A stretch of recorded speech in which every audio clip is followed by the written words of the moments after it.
ഇതിലേക്ക് ഇത് ആഡ് ചെയ്യാം. അപ്പോൾ ഞാൻ ഒരിക്കൽ കൂടി പറയാം, ഇത് താല്പര്യമുള്ളവർ മാത്രം ചെയ്തേച്ചാൽ മതി.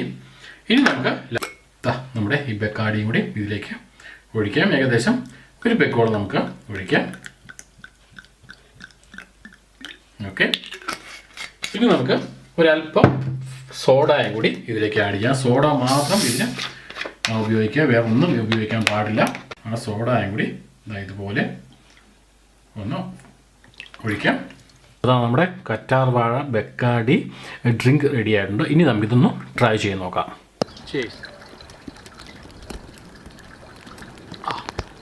കൊള്ളാം, നല്ല ഒരു ഡിഫറെൻ്റ് ആയിട്ടൊരു ഫീലുണ്ട്. ഞാൻ നേരത്തെ പറഞ്ഞ പോലെ തന്നെ നമ്മുടെ ഫസ്റ്റിൽ തന്നെ ബെക്കാഡിയുടെ ടേസ്റ്റ്, ലെമണിൻ്റെ ടേസ്റ്റ്, അതുകൂടാതെ നമ്മളിട്ട ആലുവേരയുടെ ആ ഒരു ടേസ്റ്റ്, ഒരു ഫ്ലേവർ, ഒരു ടിപ്പിക്കൽ ഫ്ലേവറാണ്. പിന്നെ നമ്മൾ ഇട്ടിരിക്കുന്ന ഈ ഒരു ചില്ലിയുടെ